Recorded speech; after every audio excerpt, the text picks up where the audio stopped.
Assalamualaikum, selamat malam. Jumpa lagi dengan obrolan Mbak V. Ngobrol yuk.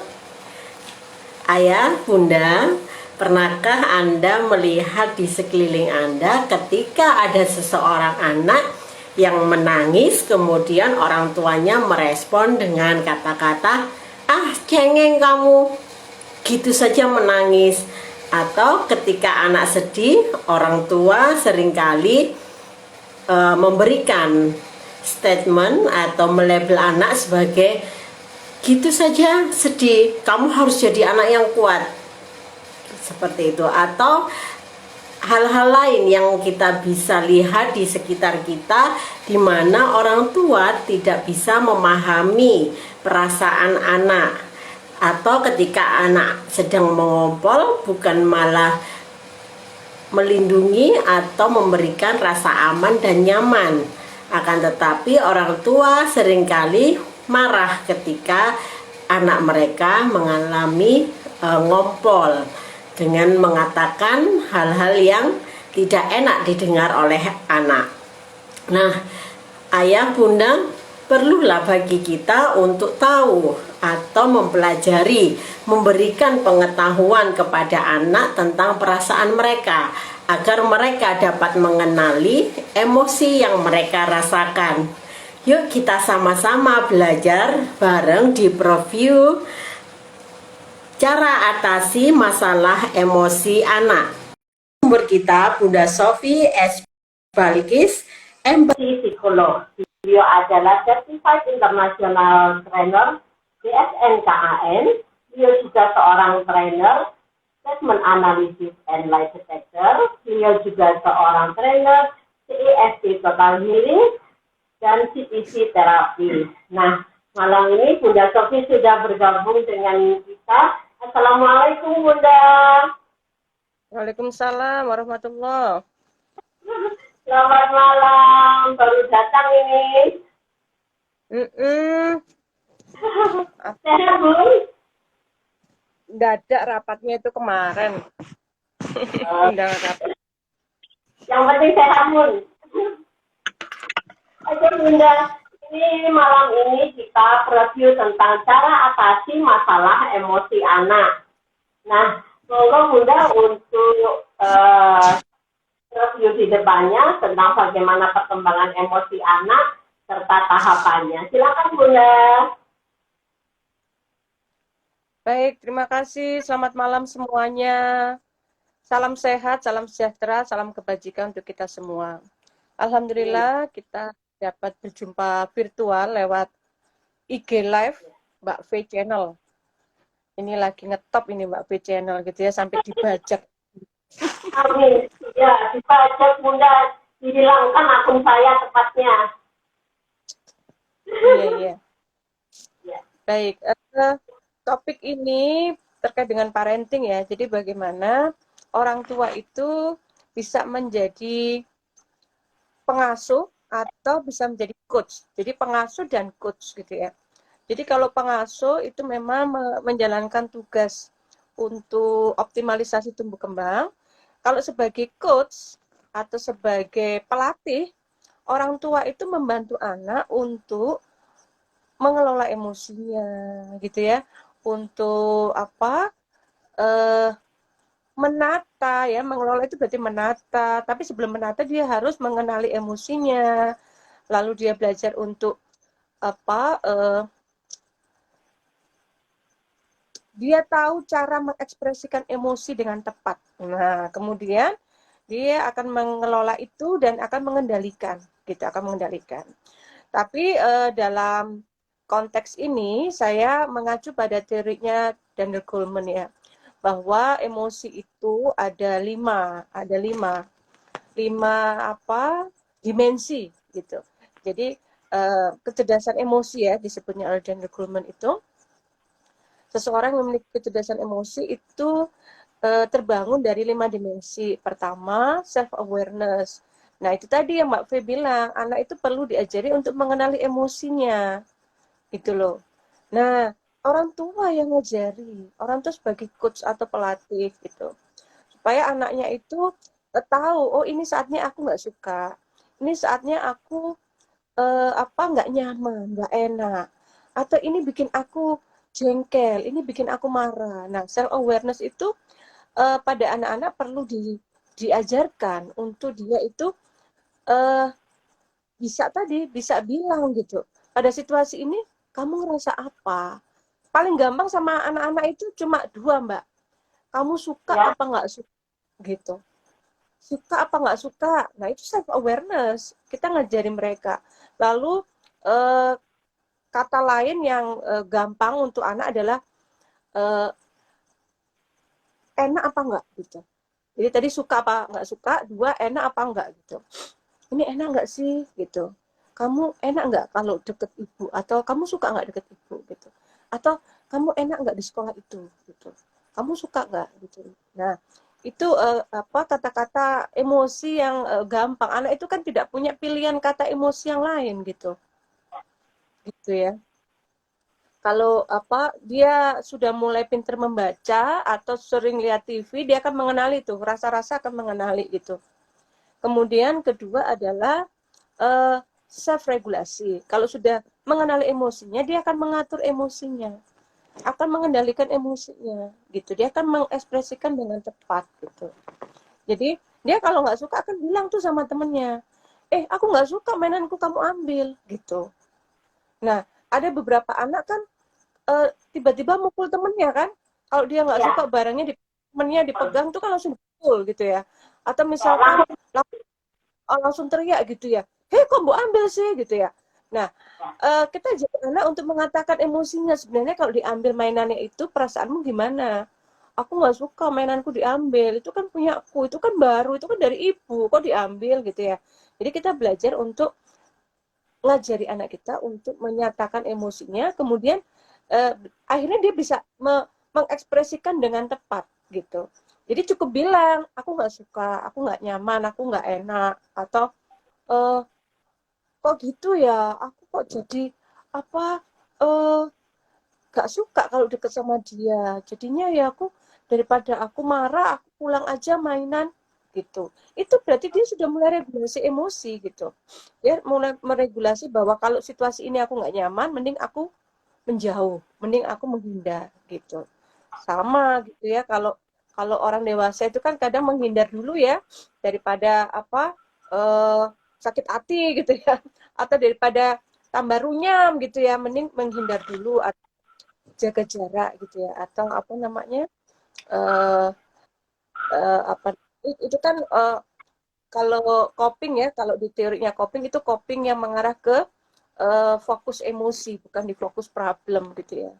Nah, emosi kita yang kita kelola supaya kita terhindar dari tadi rasa nggak enak gitu ya. Kemudian motivasi gitu. Jadi kecerdasan emosi ketiga itu motivasi. Kita sebagai orang tua, sebagai coach, itu bagaimana membantu anak memotivasi dirinya, atau membuat satu keinginan-keinginan yang itu semakin hari semakin meningkat gitu. Semakin hari semakin meningkat berarti dia akan punya keinginan untuk menghasilkan sesuatu yang lebih baik ya. Itu namanya achievement. Jadi motivasi berprestasi.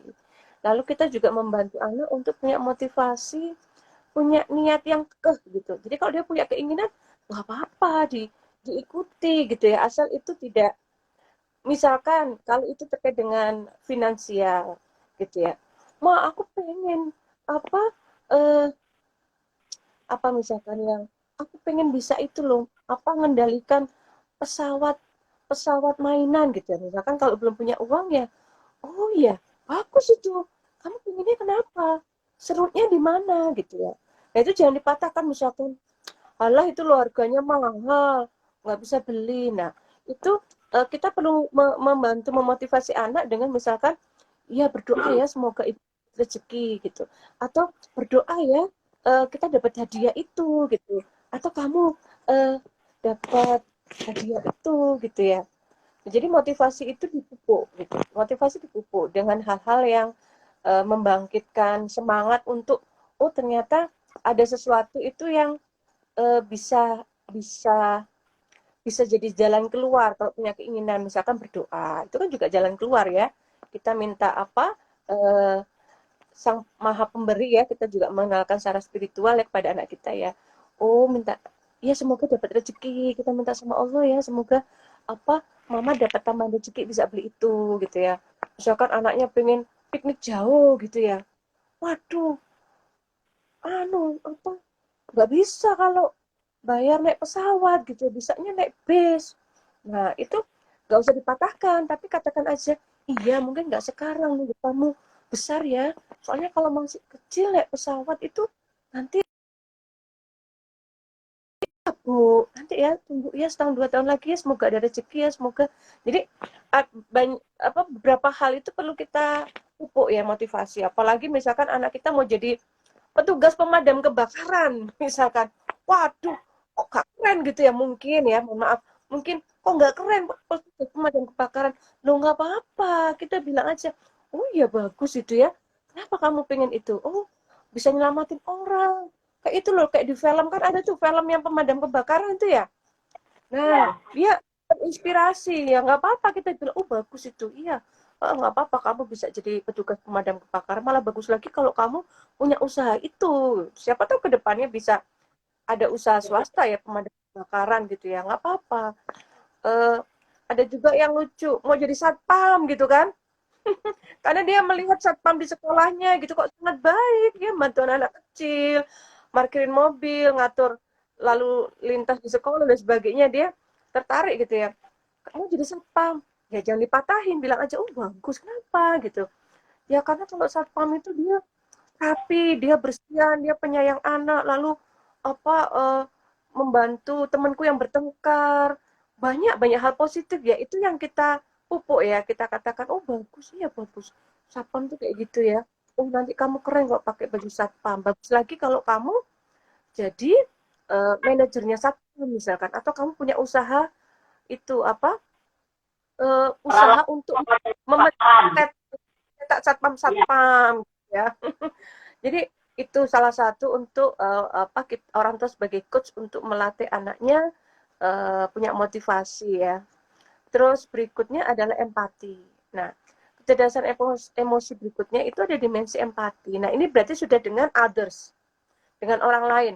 Kalau tadi 3 dimensi kan dengan diri sendiri ya, secara internal ya, intrapsikis gitu ya. Nah, kalau yang dimensi keempat dan kelima, 4 itu empati, kelima itu social skill, itu dengan orang lain. Nah, empati itu perlu dipupuk sejak kecil. Kita sebagai orang tua perlu memupuk itu. Empati itu bisa dengan 3 hal, dengan tiga objek pendekatan. Pertama dengan human, ya. Jadi dia empati pada kemanusiaannya. Kedua, mohon maaf, kebinatangan. Maksudnya apa? Dia itu punya rasa empati pada binatang. Nah, itu juga perlu ditanamkan pada anak-anak gitu ya. Lalu yang ketiga pada alam semesta gitu ya. Empati pada misalkan, wah tanamanku ini kok sudah kering ya, waktunya disiram. Tanamanku ini kok eh, apa namanya kering atau misalkan kuning atau misalkan eh, nggak bagus ini kalau ditaruh sini, kasihan dia kan perlu berkembang, perlu merambat, perlu pindah nih, taruh di dekat pagar. Nah, contoh dengan tanaman. Nah, tadi dengan dengan orang lain ya, dengan kemanusiaannya. Empati secara kemanusiaan kita tanamkan, misalkan eh, lihat itu dia ngamen di jalan, misalkan ya kalau ada anak ngamen di jalan gitu, itu kita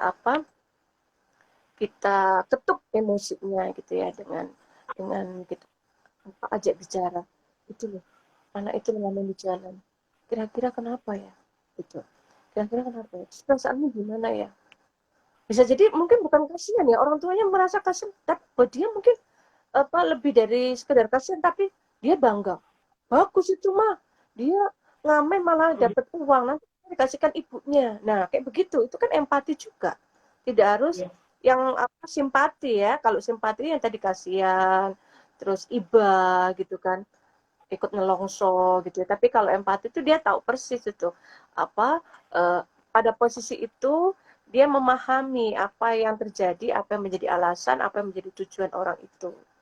Nah, kemudian empati tadi pada binatang gitu ya.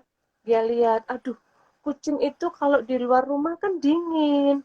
Gimana kalau kita kasih kandang, lalu kita tutupi pakai anduk dan sebagainya gitu ya. Itu cara dia empati pada binatang gitu. Terus kalau lihat binatang lagi berantem gitu ya, dia kan coba empati. Ini ini berantem atau mainan ya? Misalkan kalau anak kucing itu kan sukanya gelut ya, sesama sesama misalkan anak kucing itu lahirnya kembar itu mesti beberapa kan gelut ya. Nah, dia kan belajar empati melihat ini gelut, ini seru mainan atau berantem ya. Biar dia membangun empatinya gitu. Kemudian social skill ya. Social skill itu berarti keterampilan sosial. Bagaimana dia mulai helping, membantu orang. Bagaimana dia sudah mulai untuk menghimbau orang untuk membantu, atau dia mulai menyisihkan uang membantu teman, atau dia mulai punya ide usulan gitu ya. Jadi social skill itu kan memang sudah bentuk tindakan. Kalau empati tadi kan baru pengertian ya, mencoba memposisikan diri pada posisi yang eh, yang diamati ya, baik itu manusia, binatang atau tumbuhan. Kalau social skill itu lebih ke action gitu, sudah ke actionnya, gitu ke actionnya. Yang kalau social skill sih memang ada human ya, pada relasi kemanusiaan, bukan tadi pada binatang atau alam semesta gitu. Jadi itu Mbak, ada 5 dimensi yang perlu dimiliki ada 5 dimensi yang perlu diketahui orang tua, dan itu perlu uh, di, di, di, di, Diajarkan. dibentuk dibentukkan pada anak gitu. Sampai usia berapa ini Bun untuk mempelajari 5 dimensi ini Bun? Nanti apakah ketika anak ini sudah pada usia tertentu ini sudah tidak bisa diajarkan? Atau ada pola yang berbeda dengan anak di usia tertentu Bunda?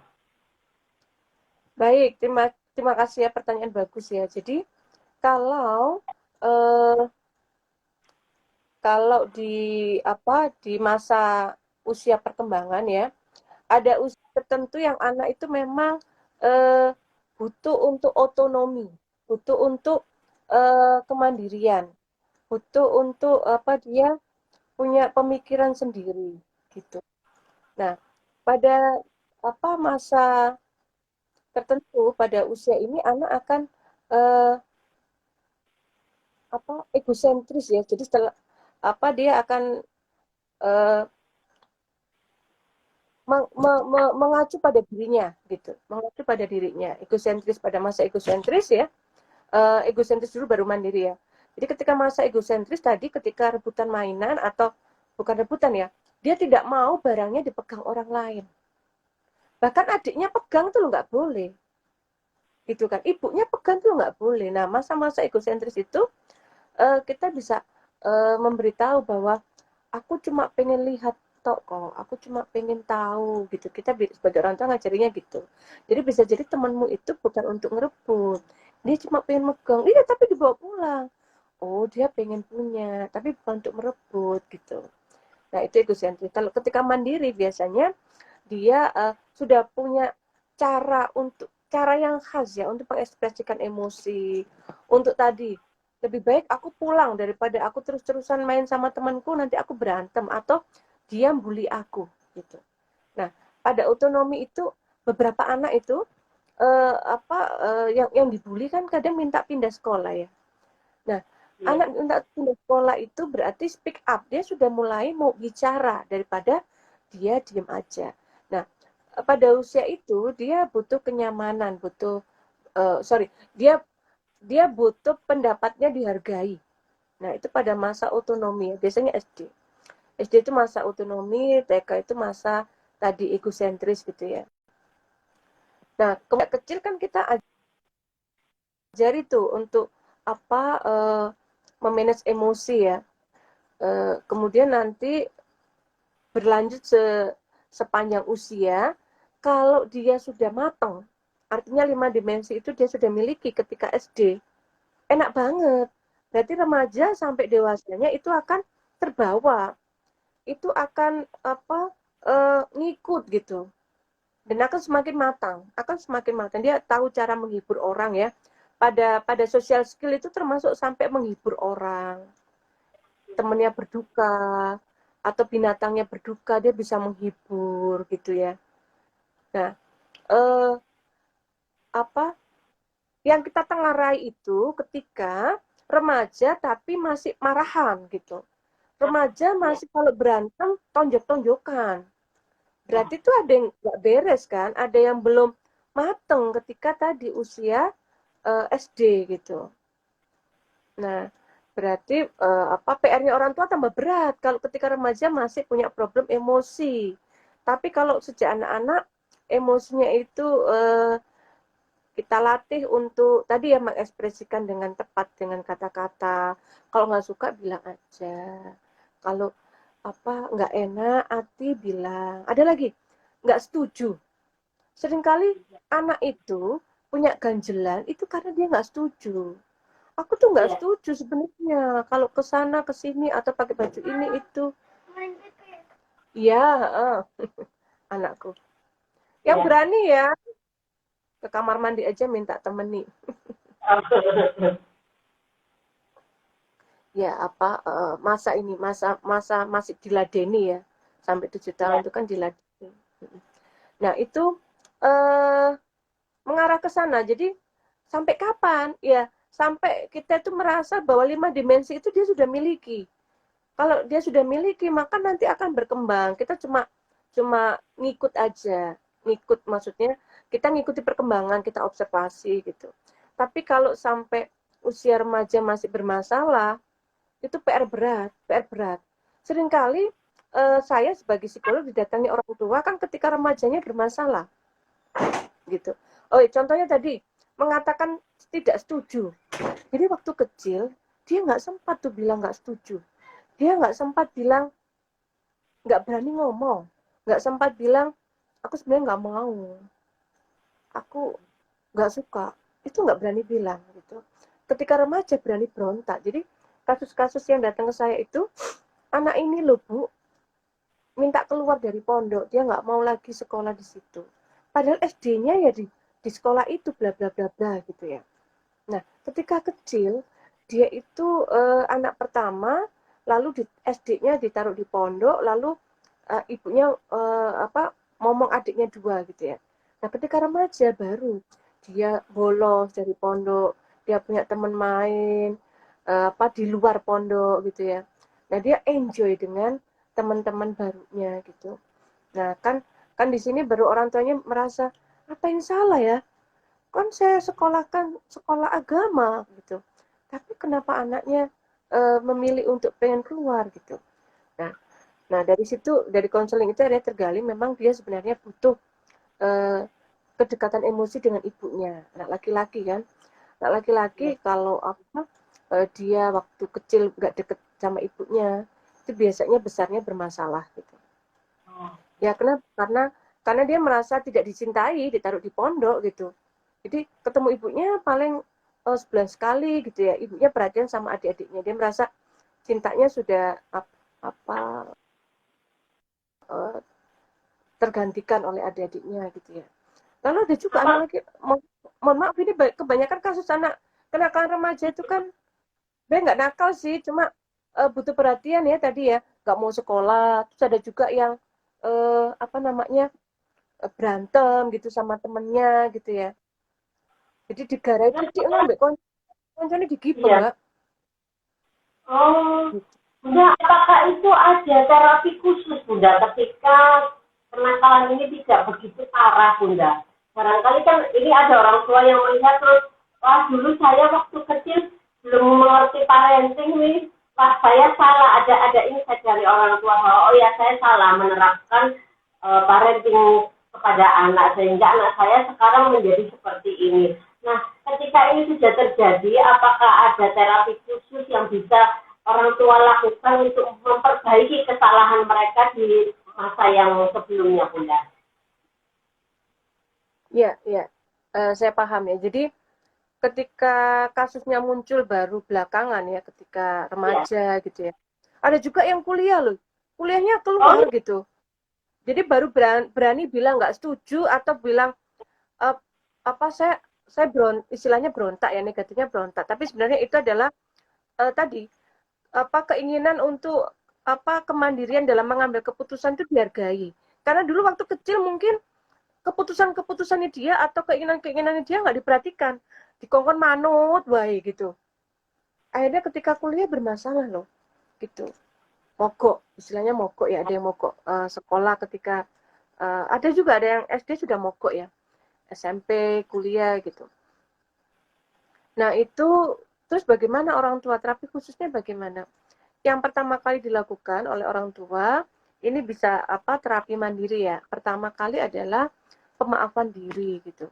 Jadi orang tua perlu memaafkan dirinya yang tadi yang belum mampu membuat anaknya untuk punya kematangan sosial atau punya kecerdasan emosi.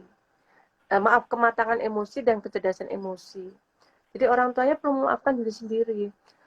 Oh ya Allah, berarti aku selama ini keliru. Aku maafkan diriku bahwa aku selama ini abai atau selama ini aku kurang perhatian sehingga anakku belum punya kecakapan mengelola emosi yang baik gitu. Kemudian yang kedua, eh, kalau apa kalau lagi tegang sama anak itu jangan berdebat panjang lebar. Break dulu, jeda dulu gitu. Waduh ini situasinya nggak enak, kamu ngomong ngotot, ibu juga ngotot. Sudah, break dulu ya. Ibu mau, nah kalau di Islam kan biasanya disuruh wudhu dulu gitu ya. Kalau lagi emosi wudhu dulu gitu ya. Kemudian kalau apa secara umum kita bisa minum air putih dulu. Ayo minum dulu yuk, minum dulu. Buat minum, ibu bisa bikin sirup, bikin teh atau air putih biasa minum. Duduk bersama gitu. Duduk, duduk, udah jangan jangan jangan debat dulu gitu. Itu break sekitar, halo sama kayak breaknya kalau acara seminar atau pelatihan dulu loh. Break itu 10 menit, 15 menit, perlu setengah jam, udah break.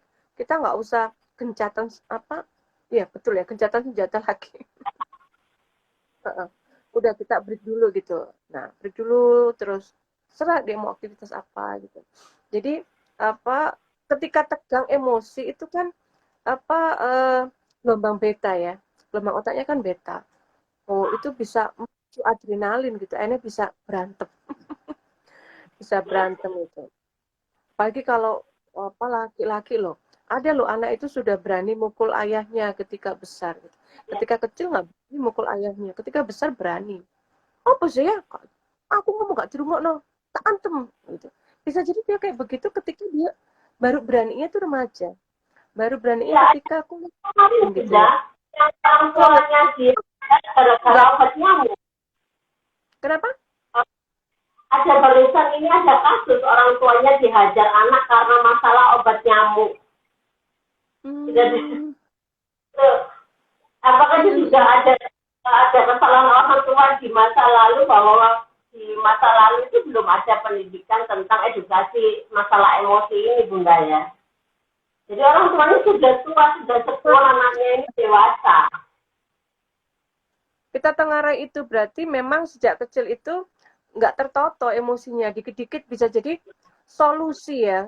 Solusinya adalah pemukulan. Jadi kalau nggak suka mukul, dia nggak setuju sesuatu mukul gitu. Dan dia itu melihat orang tuanya bisa jadi dia korban pemukulan juga oleh ayahnya waktu kecil gitu ya. Itu kasus yang di Madura kan juga begitu toh. Yang apa siswa mukul gurunya itu Oh lalu iya, gurunya meninggal. 3 tahun lalu itu ya. Iya. Itu juga karena dia terbiasa dipukul. Jadi dia merasa kalau mendidik itu harus memukul. Kalau ada orang yang nggak nurut itu, kalau ada orang yang nggak sesuai dengan pemikiran dia ya harus dipukul gitu. Dia tidak melihat cara lain yang lebih baik gitu, yang lebih tepat gitu. Cara yang lebih apa harmonis gitu ya. Gitu. Tadi yang Oke, menarik silakan. Sahabat-sahabat yang mau bertanya kepada Bunda Sofi bisa dituliskan di kolom komentar. Nanti Mbak Fi akan bacakan dan tanyakan kepada Bunda Sofi. Tadi yang terlambat bisa dicek di scroll up. Nah, itu ada sedikit catatan yang sudah Mbak Fi tulis ulang dari apa yang disampaikan Bunda Sofi tentang eh, cara mengatasi masalah emosi pada anak, yaitu orang tua harus menjadi pengasuh dan coach.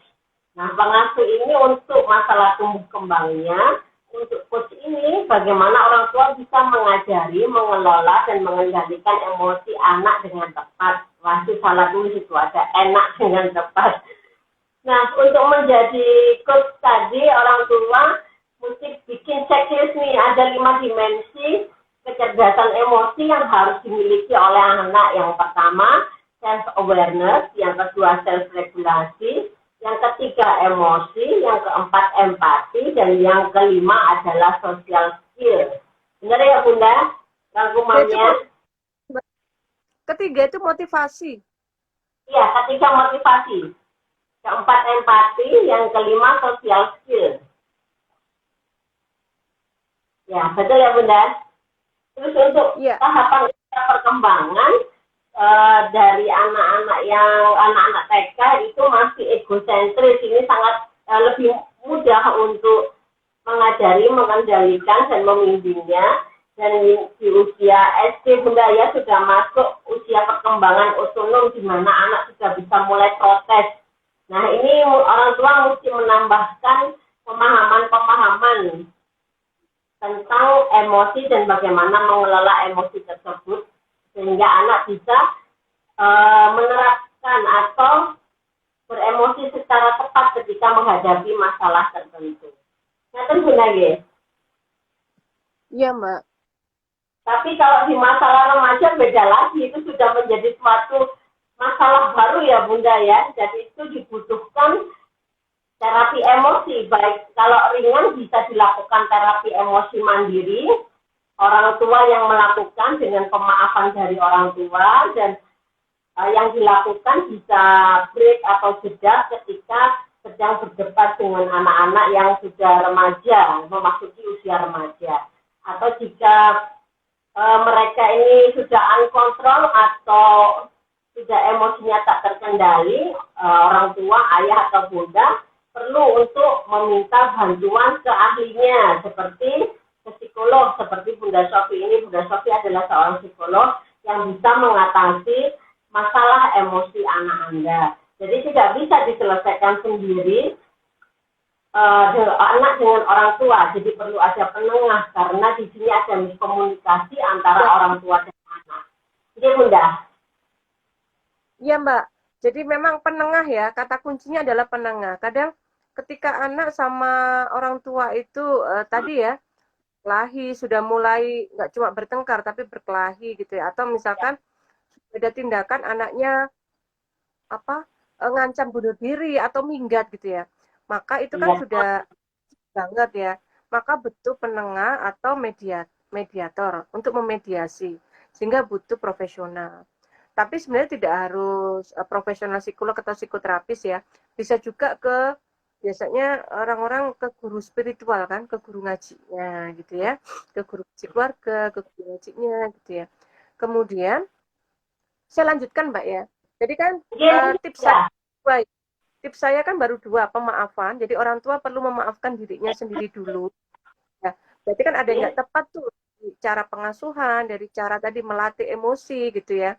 Yang kedua tadi ya, kalau berantem itu nggak usah diterusin gitu, break dulu gitu, di break dulu.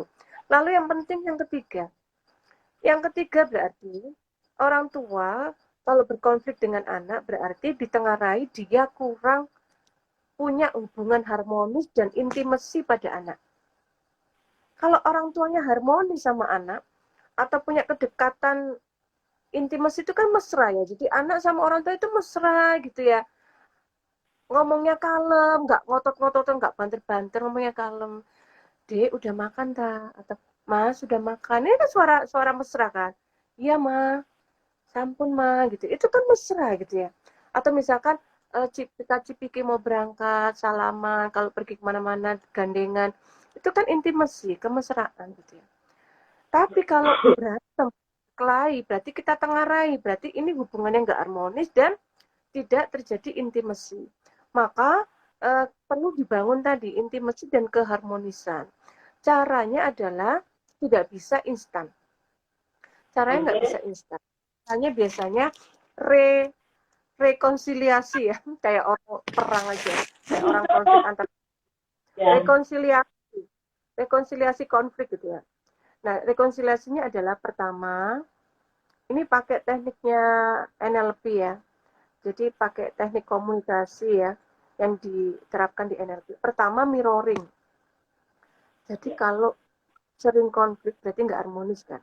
Nah, ketidakharmonisan dan tidak kemesraan tadi terbangun karena nggak ada kesamaan yang serasi gitu loh. Nah, untuk itu maka perlu mirroring gitu. Saran saya biasanya kalau orang tua yang berkonflik dengan anak, perlu mirroring. Jadi, Bu, apa sih yang biasa dilakukan anak? Coba Ibu lakukan bareng dengan anak itu. Sukanya main game, Mbak. Ya udah, Ibu mirroring. Ibu ikut main game. Ibu ada di sampingnya. Ibu duluan apa sih? Ibu game ya apa sih? Ajari Ibu. Itu mirroring. Atau ayah. Ya, coba deketi anaknya. Caranya gimana? Mirroring dulu. Anaknya melakukan apa? Ayah harus ikut. Anaknya suka apa? Anaknya suka itu balapan atau lihat motor-motor balap. Ya udah, ayo nonton itu. Coba nonton balapan. Kamu suka nonton balapan apa? Ayo lihat yuk. Nah, ketika mirroring itu tidak ada judgement ya. Tidak ada penilaian, tidak ada penilaian. Kita cuma masuk ke dunianya. Nah, gampangannya kayak gitu. Kita mirroring. Oh, main game kayak gini. Mirroring itu kan kita bercermin ya. Jadi kita melakukan tindakan yang sama dengan anak. Kita masuk ke dunianya. Saya pernah mendampingi sekolah PGRI ya. Jadi anak-anak di situ itu bonek gitu. Nah, kepala sekolahnya itu pinter. Jadi dia mirroring tuh sama murid-muridnya. Murid-murid iki bonek, Mbak. Jadi yo tak tukokno peralatannya bonek yo. Apa itu? Apa itu? Bunyi-bunyian, terus atribut-atribut gitu ya. Emblem gitu ya. Terus pada saat mau pertandingan, muridnya itu yel-yel ya, bikin yel-yel. Kepala sekolahnya ikut loh.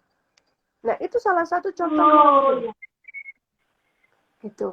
Ya aku melok yel-yel, melok tabuhan-tabuhannya arek-arek. Itu cara-cara mirroring guru.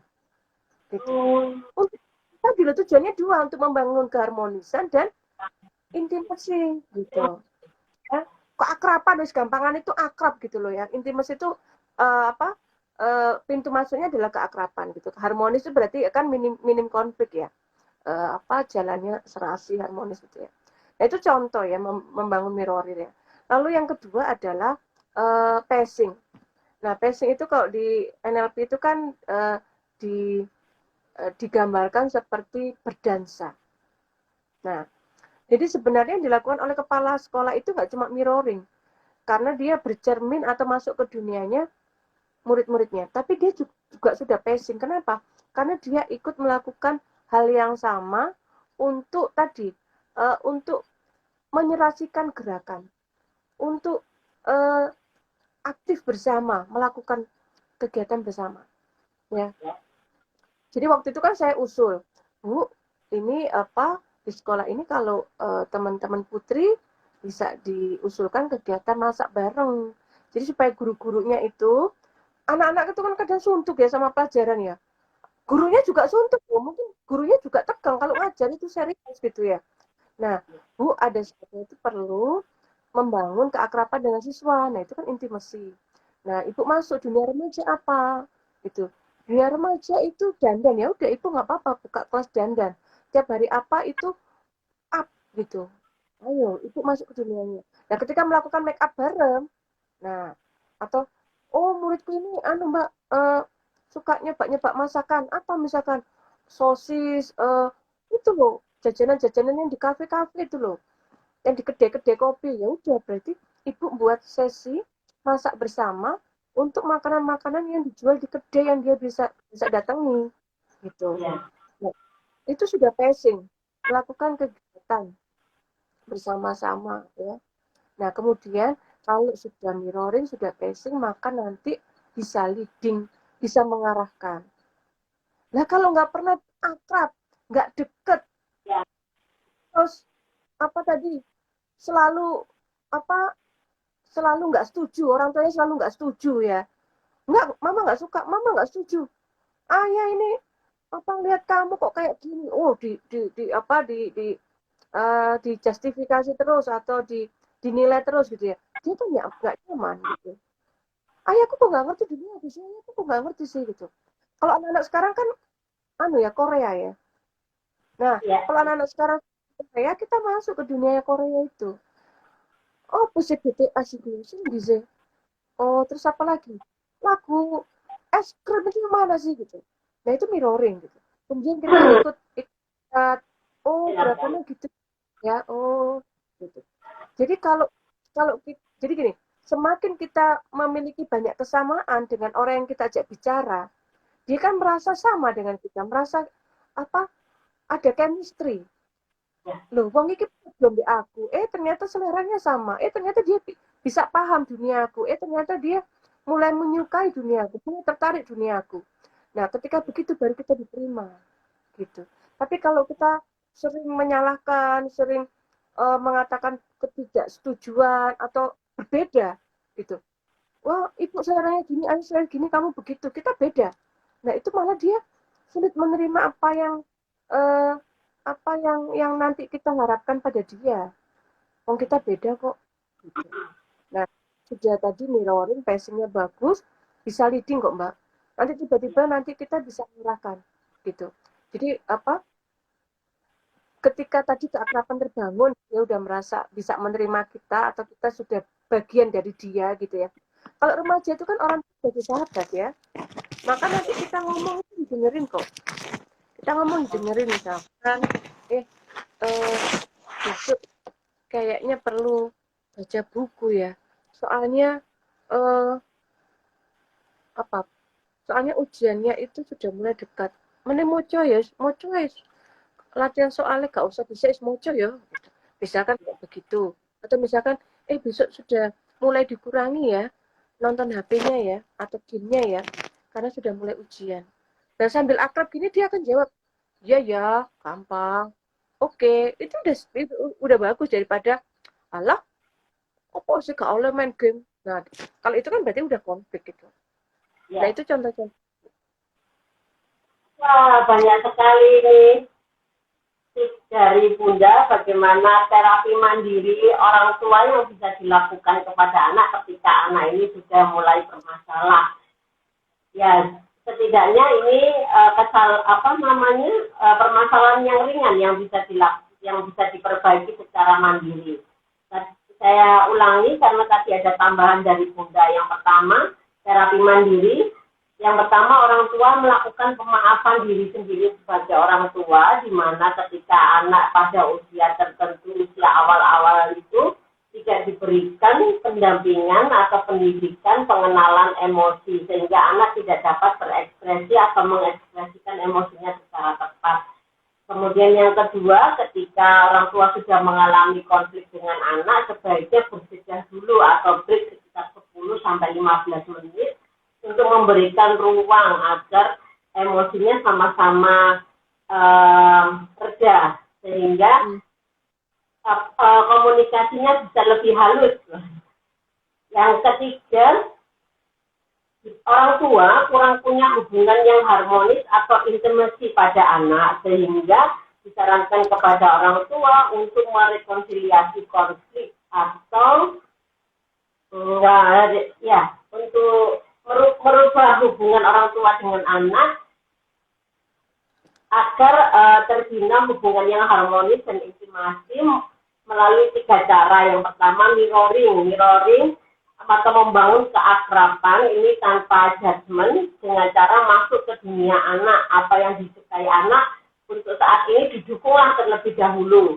Kemudian pacing itu ikut melakukan hal yang sama dengan apa yang dilakukan anak, sehingga anak merasa aman, merasa nyaman, merasa diterima oleh orang tua, sehingga Yang ketiga, proses leading orang tua atau orang tua mengarahkan anak ini akan lebih mudah karena sudah terbangunnya harmonisasi dan intonasi tadi ya Bunda ya. Yang kognitifnya langsung bisa dipraktekkan. Oke, Ayah Bunda, kalau kurang, ini sebetulnya ilmu yang diberikan Bunda Sofi masih sedikit ini. Harusnya banyak yang harus diketahui oleh orang tua. Nah, Bunda Sofi ini akan mengadakan pelatihan how to be good. Bagaimana? How to become effective parents. Nah, jadi ayah bunda jika merasa membutuhkan pengetahuan yang lebih atau bagaimana mengatasi permasalahan emosi pada anak, saya sarankan untuk mengikuti sesi pelatihan Bunda Sofi tentang how to become effective parents. Nah, untuk jadwalnya bisa dilihat di Instagram Mbak B, akan dilaksanakan di awal bulan Maret 2021. Akan banyak bonus juga yang akan diberikan Bunda Sofi nantinya, termasuk bagaimana vokal ya Bunda ya, teknik vokal. Nah, teknik vokal ini perlu banget ya ayah dan Bunda, karena apa? Karena kita kebiasaan komunikasi dengan anak itu datar. Yang pertama, kalau tidak datar itu tidak ada intonasi. Nah, ketika tidak ada intonasi ini akan diartikan anak ini bermacam-macam, stres begitu. Jadi anak tidak tahu bagaimana ayah atau bunda ini setuju, tidak setuju, marah atau memperbolehkan, itu tidak ada beda ketika intonasi kita tetap sama, datar. Nah, ini perlu dilatih vokalnya. Nah, emosi apa bisa juga intonasinya tinggi. Oh ya, intonasinya intonasinya datar atau emosinya intonasinya terlalu tinggi, nadanya tinggi. Ya, seringkali begitu Bunda. Yang ada di masyarakat kita yang sering saya lihat, mungkin yang lain juga bisa lihatlah di sekeliling bahwa orang tua ini seringnya memakai intonasi yang tinggi, karena mau tidak mau, disadari atau tidak, orang tua sendiri masih berkonflik sama dirinya karena ada stres, tekanan dari dalam diri tentang masalah yang dihadapi sebagai orang tua, sehingga abai akan emosi si anak ini tadi. Jadi apapun selalu ditanggapi dengan nada yang tinggi. Begitu nih Bunda. Ini penting banget, monggo ayo yang mau ikut segera cek jadwalnya di Instagram Mbak B untuk how to be effective parent yang narasumbernya Bunda Sofi sendiri di bulan Maret 2021, tepatnya di awal bulan. Ada yang mau bertanya ini kok dari tadi anteng-anteng semua Bunda. Kita sapa dulu Bunda. Ada Mbak Afania dari Jogja, dari tadi menunggu ini Bunda. Ada Fabian, ada Pradana Hengki Hendra, ada Nik Pasti IND, ada Mbak Nikmas Yuka yang sudah bergabung malam ini. Ini mungkin karena jadwalnya mundur Bunda, jadi yang sudah standby di jam 7 itu lupa atau ada aktivitas lain ini Bunda. Semoga bisa menyaksikan tayangan ulangnya di live Instagram @sarasafitri_andriawati, atau Anda bisa saksikan di YouTube channel Mbak B Channel. Bunda, ini sepertinya halo? Apa di share di YouTube juga? Ya, saya share di YouTube Bunda. Oke, Bunda, ini sepertinya sudah yang bertanya karena kemalaman ini mungkin pada ngantuk. Terima kasih Bunda. Halo? Ada stabilisasi emosi. Bonusnya teknik vokal, teknik stabilisasi emosi. Yang satunya teknik apa ya? Aku lupa. Nah, Teknik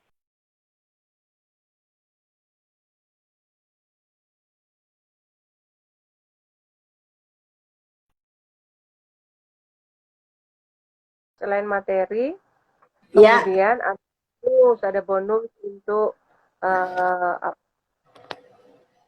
ya, ada bonus untuk praktek gitu. Ya materi itu nanti juga dipraktekkan, tapi materi kan lebih ke wawasan. Tapi kemudian nanti Ya, kita buat desain supaya itu orang tua bisa. Karena ini nanti kan anu ya, seminggu ya. Jadi eh kan melakukan berkegiatan ini kan nggak cuma sehari live Zoom, tapi kan 3 kali ya, 3 kali tiga live Zoom. 3 kali live Zoom, lalu nanti ada sesi praktek, lanjut di Telegram, ada report gitu ya, ada Ya, ada bimbingan. bimbingannya untuk tadi, untuk bisa praktek itu kemudian direportkan gitu. Ya, ada e-sertifikat juga nanti yang didapatkan. Nanti Ya bisa banyak itu. bergabung di komunitas coaching parent bersama Bunda Sofi. Bisa Ini sharing-sharing nantinya. mumpung batch 1, jadi apa eh open promonya itu sudah jauh hari ya, udah sebulan yang lalu ya. Ini Ya, mundur karena jadwalnya masih repot. ya. Yuk buruan yang mau ikut segera hubungi Mbak V saja. Nanti kita ketemu di pelatihan How to be a good parent bersama Bunda Sofi. Bunda, untuk preview malam ini sepertinya cukup sekian karena ini juga sudah pukul 20.51. Terima kasih atas waktunya. Bunda Sofi tadi sudah barusan nyampe, sudah langsung online lagi, luar biasa, sehat dan semangat. Terima kasih ya Bunda Ya, untuk ilmu yang dibagikan. Tips-tipsnya juga oke banget, langsung bisa diterapkan oleh ayah dan bunda yang ikut join malam ini. Beneran dipakai itu pasti bisa. Asal mau ya, asal mau. Karena kadang orang tua kan ego ya bunda, enggan untuk melakukan hal-hal yang berbau harmonis. orang tua nggak mau repot. Nggih, Wes, nggak mau repot sama kadang itu gengsi loh bunda kalau harus harmonis sama anak, apalagi yang remaja. Oke, bisa dipraktekkan asal itu tadi kalahkan diri Anda sendiri dulu, atasi diri Anda sendiri dulu, baru Anda bisa mengatasi masalah anak-anak Anda.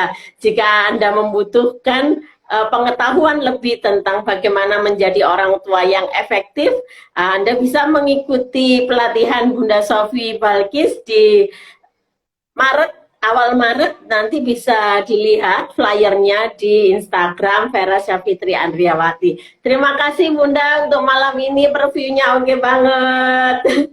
Terima kasih teman-teman, sahabat-sahabat Mbak V yang sudah bergabung malam ini.